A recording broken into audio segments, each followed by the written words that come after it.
सत्य समाचार तटस्थ समाचार समाज बदल्ने हाम्रो अभियान। नमस्कार, यो हो टाइम समाचार। म वीरेन्द्र मन सुरु गरौं। 8 जनामा कोरोना संक्रमणको पुष्टि सम्बन्धी प्रसंगबाट। शनिबार पछिल्लो 24 घण्टामा थप 8 जनामा कोरोना भाइरस संक्रमणको पुष्टि भएको छ।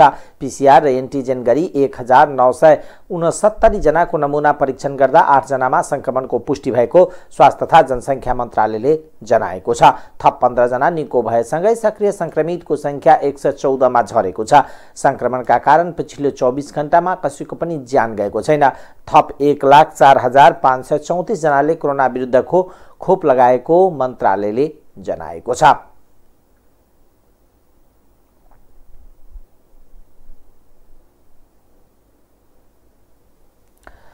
नेकपा माओवादी केन्द्रका अध्यक्ष पुष्पकमल दाहाल प्रचण्डले मुलुकको अर्थतन्त्रको संवर्धन एवं उन्नयन गर्ने विषयलाई सरकारको नीति तथा कार्यक्रम मार्फत सम्बोधन गरिएको बताउनु भएको छ। प्रतिनिधि सभाको बैठकमा आगामी वर्षको नीति तथा कार्यक्रममाथि आफ्नो धारणा राख्दै उहाँले नीति कार्यक्रममा अपुग भएका विषयलाई प्रधानमन्त्रीले सम्बोधन क्रममा समेट्नु हुने विश्वास व्यक्त गर्नुभयो। राष्ट्रपति विद्यादेवी भण्डारीले यही जेठ 10 गते सरकारको आगामी आर्थिक वर्षको नीति तथा कार्यक्रम प्रस्तुत गर्नुभएको थियो। राजनीतिक दल बीचमा साझा धारणा निर्माण गरी सहकारीको वातावरण बनाउनु पर्नेमा जोड दिँदै उहाँले राष्ट्रिय समस्या समाधानका लागि पनि सबै राजनीतिक दल बीच एकता हुनुपर्नेमा जोड दिनुभयो। एकअर्कालाई दोषारोपण गरेर मात्र समस्याको समाधान नहुने उल्लेख गर्दै उहाँले मुलुकको संघीय लोकतान्त्रिक गणतन्त्रलाई कार्यान्वयन गर्ने सन्दर्भमा स्थानीय तहको निर्वाचनले संविधान मिच्न चाहने प्रवृत्तिलाई राम्ररी जवाब दिएको उल्लेख गर्दै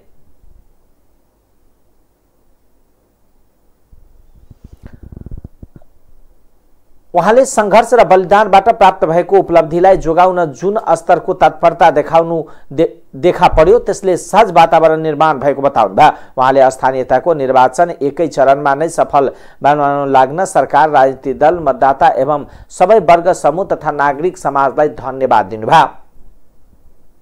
भन्ने किसिमले शान्ति सम्झौतालाई अपमानित गर्ने, त्यसलाई घृणा फैलाउने ढङ्गले भनियो र मैले यही रोस्टमबाट त्यसको खण्डन गर्न परेको थियो। हिजो फेरि अस्ति प्रतिपक्ष दलको नेताले नै शान्ति सम्झौतालाई र शान्ति प्रक्रियालाई अपमान हुने ढङ्गले उहाँले बोरामा मान्छे हालेको कुरा गर्नुभयो, जनतालाई धम्क्याएको कुरा गर्नुभयो। मैले यो विषय अलि गम्भीर ठानेको छु। म यो गरिमामय सदनको ध्यान गम्भीर रूपले आकर्षित गर्न चाहन्छु। हामी अहिले जसरी यहाँ उपस्थित छौँ त्यो शान्ति सम्झौता मार्फत छौँ। हामी जुन सिस्टममा छौँ त्यो शान्ति प्रक्रिया र संविधान सभा मार्फत छौँ हामी यहाँ।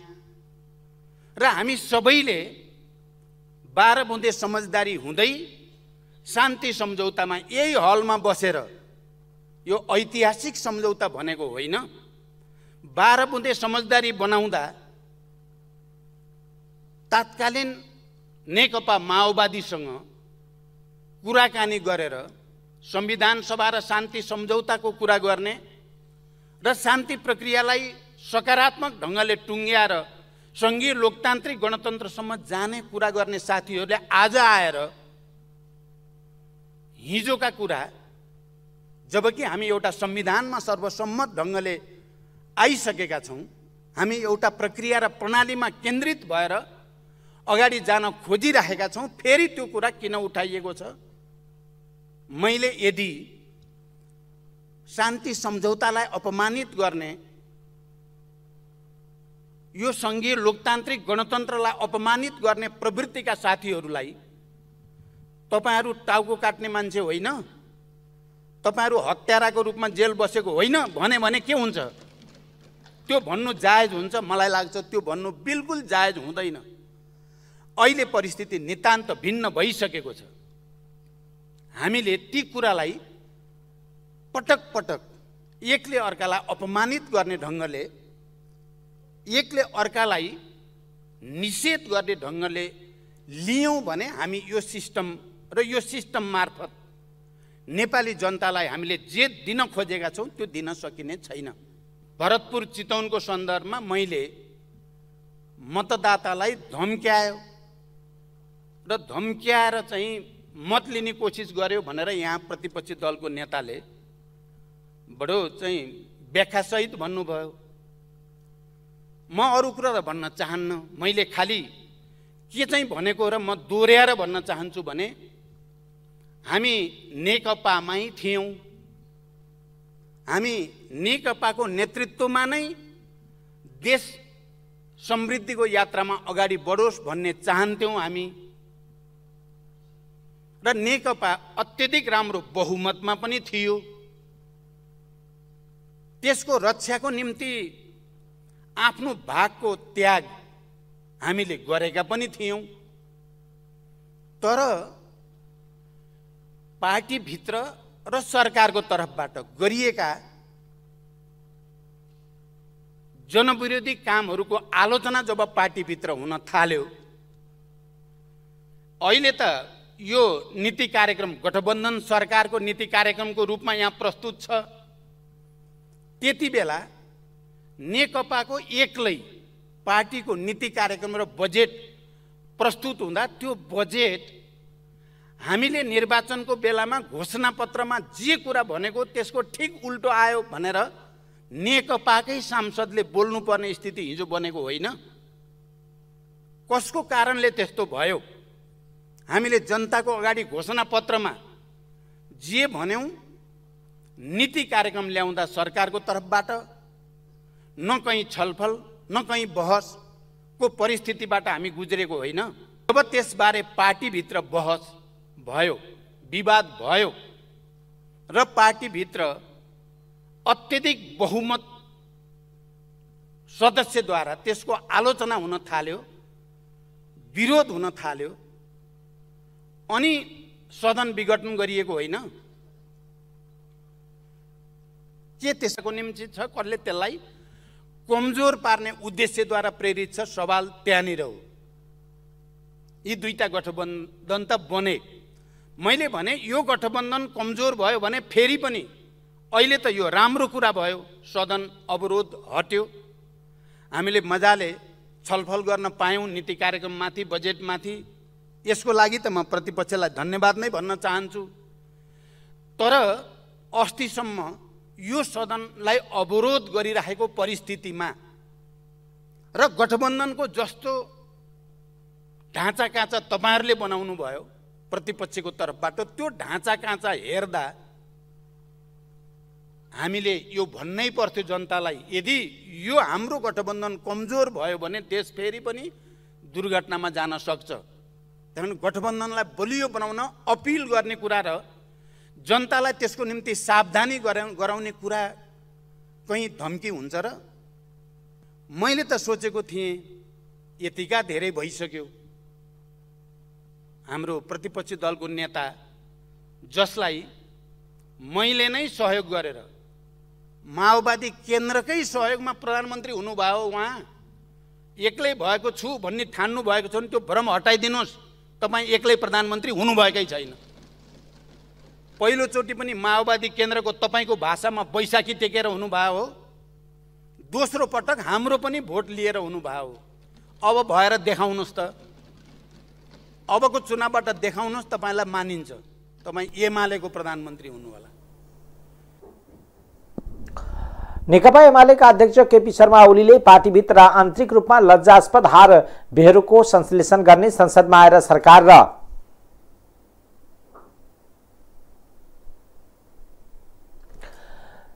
गठबन्धनलाई दोषारोपण गर्न नहुने बताउनुभयो। दाहालले मतगणना सम्पन्न हुँदै गएपछि सरकारलाई धेरै हात लगाउनु कुनै अर्थ नभएको उहाँको भनाइ छ। संविधान निर्माण भएपछि राजनीतिक स्थायित्व आओस् भनेर वाम गठबन्धन हुँदै एउटा कम्युनिस्ट पार्टी बनाउने पहल कदमी लिएको तथ्य पेश गर्दै उहाँले झण्डै 2/3 जनमत प्राप्त भएको पार्टीलाई के कारणले बचाउन सकिएन भन्ने प्रश्नको जवाब इतिहासलाई खोज्ने बताउनुभयो। नेपाली कांग्रेसका सांसद गगन कुमार थापाले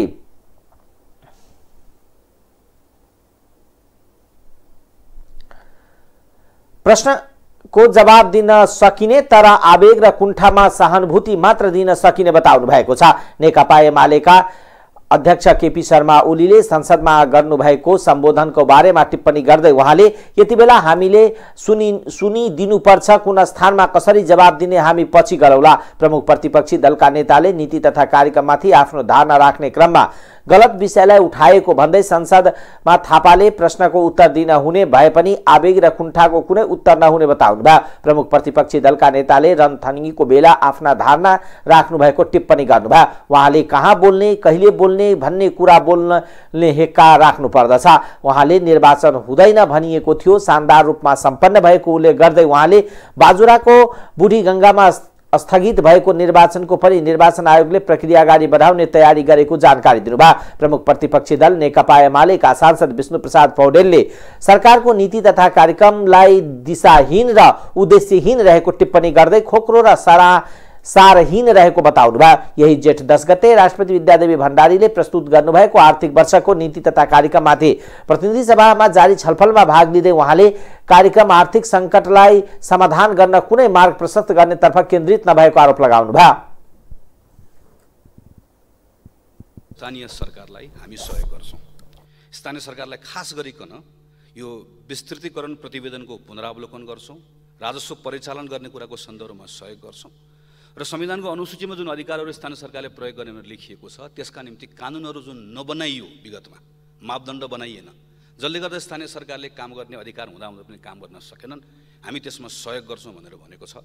निर्वाचन गराउने सरकारले सबैभन्दा महत्त्वपूर्ण कुरा यो म आग्रह गर्न चाहन्छु, तत्कालै यही सदन चलिरहेको बेलामा के कानुनहरू सदनमा ल्याउनु पर्नेछ, के कानुनहरू परिमार्जन गर्नुपर्नेछ।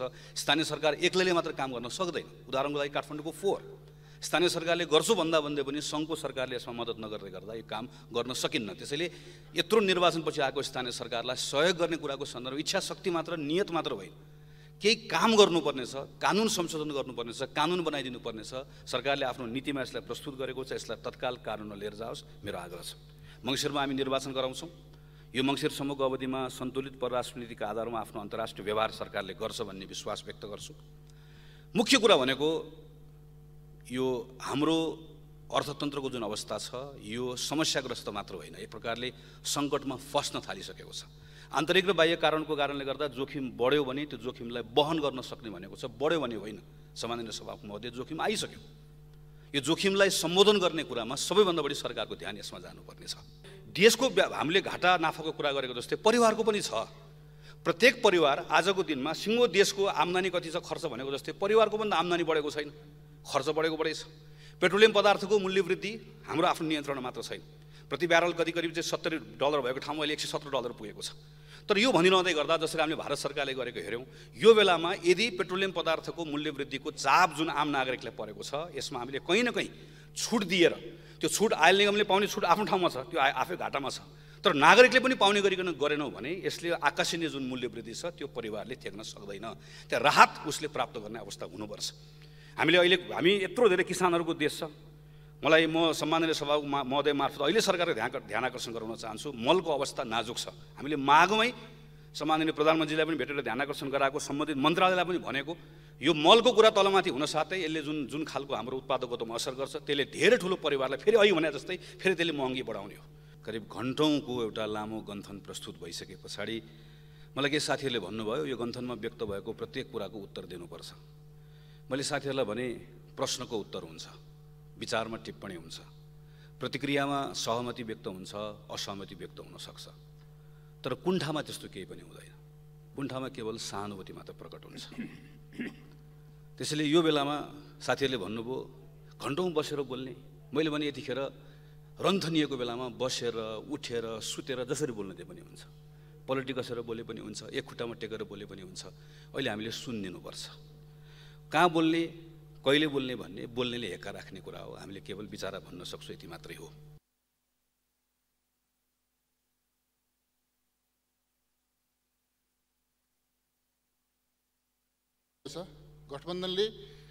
गठबन्धनको षड्यन्त्रले गर्दा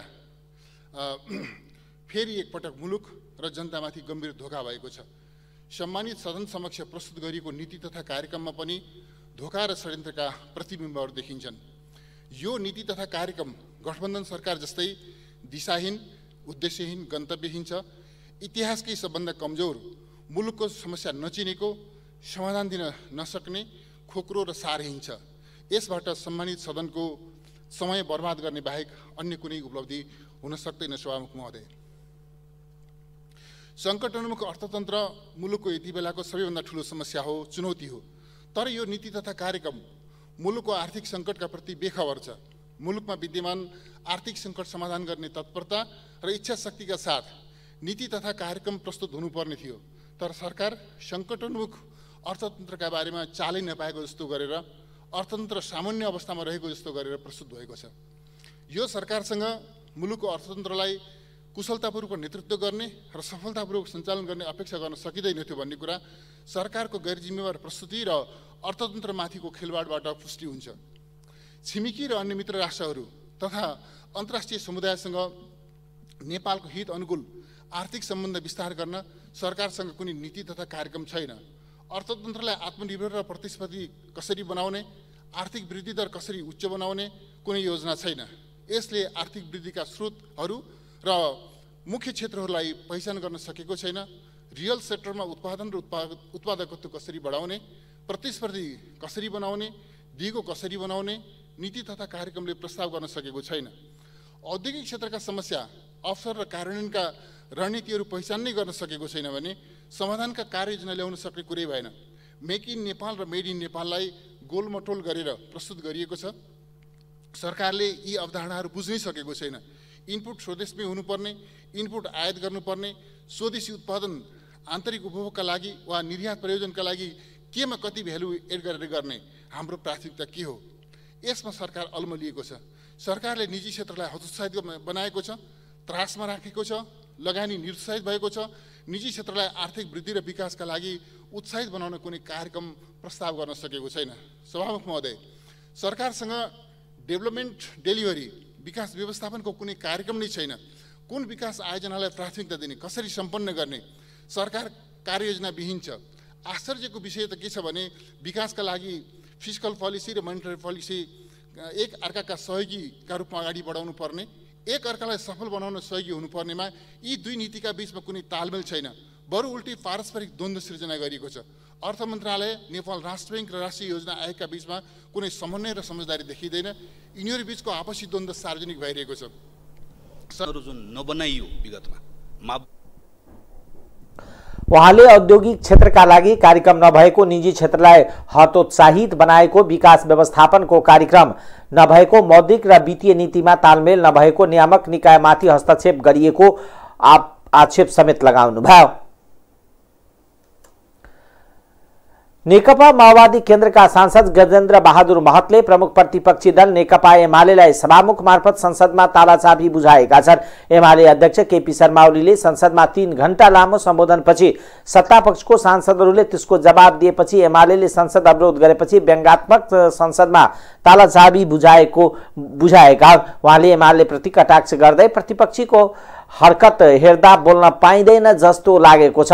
अहिले पनि ठूलो स्वर गर्दा बोल्न पाइँदैन कि भन्ने चिन्तामै छु। उहाँहरू धित मारुन्जेल गाली गर्नुहुन्छ, धित मारेपछि अवरोध गरेर तालाचाबी लगाउन खोज्नुहुन्छ। त्यसैले मैले उहाँहरूलाई तालाचाबी ल्याइदिएको छु। तपाईहरू धित मारुन्जेल बोल्नुहोला, हामी बोल्ने बेलामा ताला लगाउनुहोला, फेरि बोल्न मन लागेपछि खोल्नुहोला। गाली गर्नेलाई 3 घण्टा समय दिएको भए पनि कर्णालीको आवाज राख्न 3 मिनट मात्र दिएको पनि उहाँले गुनासो गर्नुभयो। हिजो उहाँहरूले शब्द सच्याउने कुरा उठाउनु भयो। 2वटा शब्द छ यहाँ सच्याउनु पर्ने। दानवीर बलिको ठाउँमा दानवीर ओली राख्नु पर्यो, बलिदानको ठाउँमा ओलीदान राख्नु पर्यो। उहाँले बलिदान त स्वीकार गर्नुहुन्न उहाँले भन्नुभएको छ। शुक्रबारको बैठकमा ओलीको आलोचना गरेको भन्दै एमालेका सांसदहरूले संसद अवरुद्ध गरेको थियो। जनता समाजवादी पार्टीका सांसद उपेन्द्र यादवले सरकारका कारण नेपालीहरूको नागरिकता पाउन नसकेको आरोप लगाउनु भएको छ। शनिबार प्रतिनिधि सभामा सरकारले प्रस्तुत गरेको आगामी आर्थिक वर्ष 79-80 को नीति तथा कार्यक्रममाथि छलफल गर्दै उहाँले नेपाली नागरिकलाई नागरिकता दिनुपर्ने सरकारको दायित्व पूरा हुन नसक्दा नेपाली नागरिकहरू समस्या भोग्नु परेको बताउनुभयो। सांसद यादवले सरकारको सरकारले नागरिकहरूलाई नागरिकता दिन नसक्दा नेपाली नागरिकहरूको सन्तानहरू राष्ट्रिय अधिकार विहीन भएर बाँच्न विवश रहेको बताउनुभयो। सरकारले नागरिकता विधेयक तत्काल पास गरेर नेपाली नागरिकलाई नागरिकताको समस्याबाट मुक्त दिनुपर्ने उहाँले बताउनुभयो। सांसद यादवले मधेसमा निर्वाचन क्षेत्रको पुनर्निर्धारण गर्नुपर्ने माग राख्नुभयो। निर्वाचन क्षेत्रहरू तय गरिएको बेला भन्दा अहिले जनघनत्व बढेकोले त्यसको पुनर्निर्धारण हुन आवश्यक रहेको बताउनुभयो। प्रहरी प्रशासन र कर्मचारीको अभावमा कार्यमा जुन क्षमता देखाउनु पर्ने थियो त्यो देखाउन सकिरहेको छैन र उल्टै दोष लगाइन्छ प्रदेश त संहिता कामै लाग्दैन भनेर। यो दोहोरो चरित्रको अन्त्य हुन जरुरी छ। संविधानको धारा 56(5) मा विशेष संरक्षित र स्वायत्त क्षेत्र कायम गर्ने र संघीय कानुन बमोजिम हुनेछ भनेछ। अब त्यो संघीय कानुन संघीय सरकारले नबनाउँदा त्यो संविधानमा लेखेको शब्द बाहेक त्यसको कुनै अर्थ रहन गएको छैन। यस्ता कानुनहरू यो तुरन्त बनाएर कार्यान्वयन गर्नुपर्दछ। अझै पनि लाखौं नेपाली नागरिकहरू जसको आमा बुवा दुवै नागरिक छन्, दुवैले जन्मसिद्ध नागरिकता प्राप्त गरेका छन्, तिनका सन्तान अझै पनि कसरी गैर नागरिक भएर बसेको छ, कसरी गैर नागरिक बनाइएको छ, तिनलाई नागरिकता दिने दायित्व राज्यको हो। राज्यले आफ्नो दायित्व पूरा नगर्दा ती नेपाली नागरिकहरू जो नागरिकका सन्तानहरू राष्ट्रियता विहीनको अवस्थामा अधिकारबाट वञ्चित भएको अवस्थामा बाँच्न विवश भएका छन्। गल्ती राज्यले गर्ने, दिन राज्यले नदिने, तर त्यसको सजाय नागरिकले भोग्नुपर्ने। यसलाई अन्त्य गर्न तत्कालै नागरिकता ऐन जुन झन्डै 3-4 वर्षदेखि यताउता अलमलमा परिरहेको छ, यसलाई पारित गरेर नागरिकता यथाशीघ्र प्रदान गर्ने व्यवस्था गर्नुपर्दछ। त्यसैगरी संघीय निजामती ऐन अत्यन्त महत्त्वपूर्ण ऐन जसले संघीयतालाई कार्यान्वयन गर्दछ। त्यसलाई पहिला संसदमा दर्ता पनि भइसकेको हो, समितिहरूमा छलफल पनि भइसकेको हो, अहिले कता अलपत्र परेको छ, तिनलाई पारित गरेर संघीयतालाई कार्यान्वयनको तर्फ अगाडि बढाउनु पर्दछ। सांसद यादवले समानुपातिक समावेशिताको कुरालाई शासक वर्गले विशेष महत्त्व नदिएको बरु त्यसमा नै आफ्ना मान्छेहरू घुसाउने गरेको आरोप लगाउनुभयो। सबै क्षेत्रमा आवश्यक मात्रामा बजेट छुट्याएर विकासलाई सन्तुलित ढङ्गले अघि बढाउने नीति लिनुपर्नेमा उहाँको जोड थियो। जनता समाजवादी पार्टी नेपाल जसपाका प्रमुख सचेतक प्रमोद शाहले सर्लाहीमा अन्तर्राष्ट्रिय विमानस्थल बनाउन प्रस्ताव गर्नुभएको छ। शुक्रबार बसेको प्रतिनिधि सभा बैठकमा सरकारको नीति तथा कार्यक्रममाथि छलफलमा बोल्दै सचेतक शाहले सर्लाहीको मूर्तिया सहितको स्थानमा थुप्रै जमिन रहेकोले सोही स्थानमा अन्तर्राष्ट्रिय विमानस्थल बनाउन प्रस्ताव गर्नुभयो। उहाँले निजगढमा विमानस्थल बनाउँदा वन मासिने भएकोले आफू पहिले नै विरोध गरेको बताउनुभयो। अहिले सर्वोच्च अदालतले पनि पर्यावरणलाई ध्यानमा राखेर निजगढमा विमानस्थल बनाउन रोकेको उहाँको भनाइ छ। निजगढबाट 15 मिनेटमै सर्लाही पुग्ने र पूर्व पश्चिम राजमार्गमा जोडिएको सर्लाही मूर्तिया सहितको स्थानमा अन्तर्राष्ट्रिय विमानस्थल बनाउनु पर्नेमा शाहको जोड छ। बिहिबार सर्वोच्च अदालतले निजगढ अन्तर्राष्ट्रिय विमानस्थल निर्माण नगर्न आदेश दिएको भोलिपल्ट शुक्रबार उहाँले मौखिक रूपमा संसदमा उक्त प्रस्ताव राख्नु भएको हो। अब आर्थिक समाचार।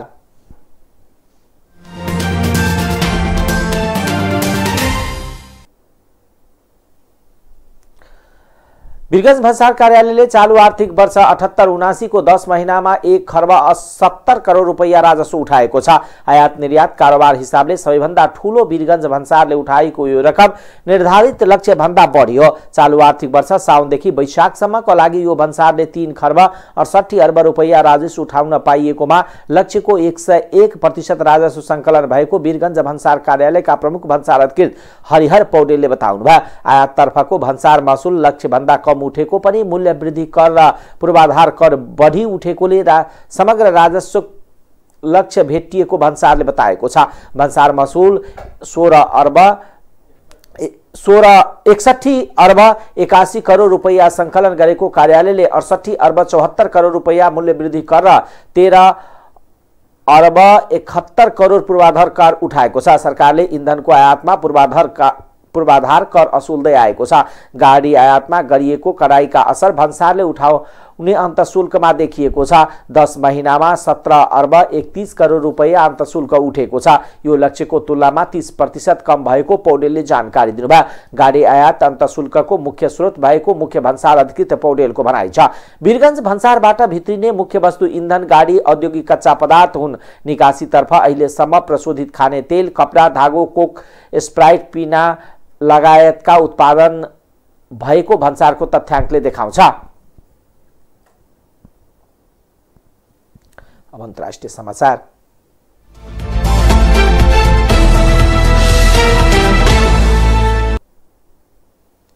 भारत र पाकिस्तान बीच सिन्धु जलस्रोत थाई आयोगको 118औं वार्ता सोमबार नयाँ दिल्लीमा हुने भएको छ।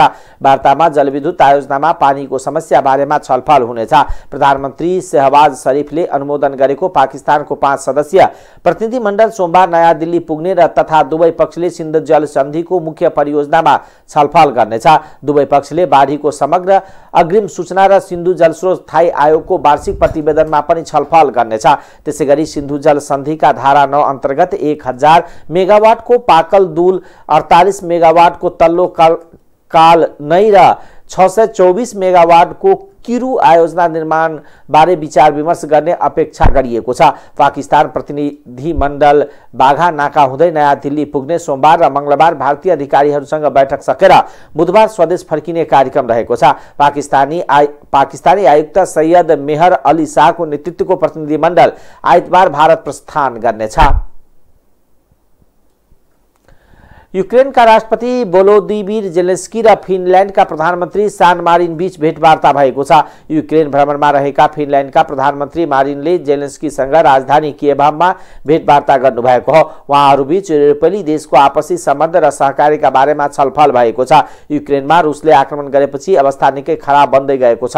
युद्धकै कारण युक्रेनले बाह्य देशको सहयोग खोजिरहेको छ। आर्थिक तथा सुरक्षा मानवीय सहयोग उपलब्ध गराएकोमा युक्रेनका राष्ट्रपति फिनल्यान्डका प्रधानमन्त्री मारिनको प्रशंसा गर्नुभएको चिनिया समाचार संस्था सिन्ह्वाले जनाएको छ। मक्सिक्स भाइरसको संक्रमण 20 देशमा फैलिएको पुष्टि भएको छ। 20 देशका 200 जना भन्दा धेरैमा मकीपक्स संक्रमण पुष्टि भएको विश्व स्वास्थ्य संगठन WHO लाई उद्धृत गर्दै समाचार संस्था ANI ले जनाएको छ। मंकीपक्स भाइरसको बारेमा धेरै मानिसले ध्यान नदिएको र दिन प्रतिदिन फैलिँदै गएकोले यसले विश्वभरलाई प्रभावित पार्न सक्ने भन्दै WHO ले चिन्ता व्यक्त गरेको छ। यस भाइरसका कारण मानिसको ज्यान नै जाने समस्या नभए पनि छिटो धेरै जनामा सर्ने र शारीरिक समस्या हुने गरेकोले उच्च सतर्कता अपनाउन डाक्टरहरूको अनुरोध छ। WHO का उच्च अधिकारीहरूले संक्रमण देखिएका देशहरूमा थप फैलिन नदिन र नदेखिएका देशहरूमा प्रवेश गर्न नदिने गरी काम गर्न पनि सबैलाई आह्वान गरेका छन्। अब खेलकुद समाचार।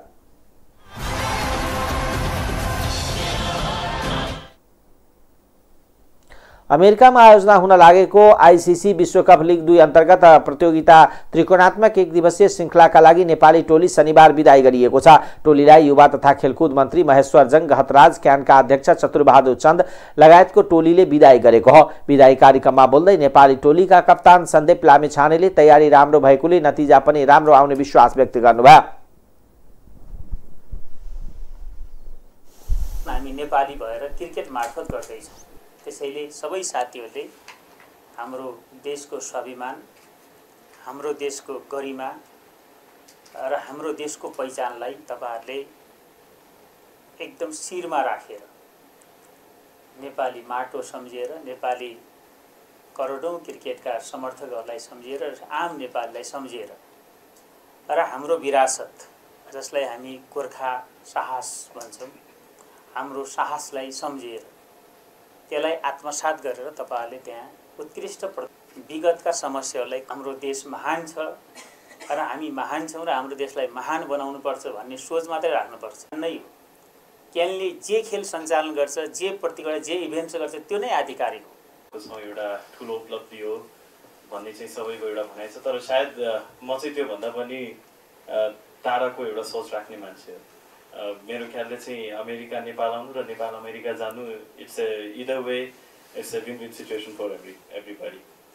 एन्ड मात्रै गेम खेलेका छौँ, सबैको आँखामा चाहिँ हामीले धेरै पोइन्ट पाएको छैन जस्तो पनि हुनसक्छ, तर अझै 24 गेम्सहरू बाँकी छ। आउने गेमहरूमा भनौँ न धेरैभन्दा धेरै पोइन्ट्सहरू लिएर अगाडि बढ्ने चाहिँ हाम्रो एउटा लक्ष्य छ। त्यसको लागि हामीले भनौँ न अहिले यहाँ पानी पर्दा पनि सिजन होस् जसो होस् होइन। So I think, like, you know, from the cricketing point of view, we are really ready. As you all know that, like, you know, it's a young side, but there's a lot of talent in this group. But the task is, like, you know, is huge. We are going into league 2 श्रृङ्खला अन्तर्गत नेपालले पहिलो खेल ओमानसँग जुन 9 तारिकमा खेल्नेछ। त्यसपछि जुन 11 मा नेपाली टिमले अमेरिकासँग खेल्नेछ भने जुन 14 मा ओमानसँग दोस्रो खेल खेल्ने तालिका रहेको छ। त्यस्तै जुन 15 मा अमेरिकासँग दोस्रो खेल खेल्नेछ। आईसीसी विश्वकप लिग 2 प्रतिस्पर्धा गरिरहेको 7 टिमले 36 वटा म्याच खेल्नुपर्छ।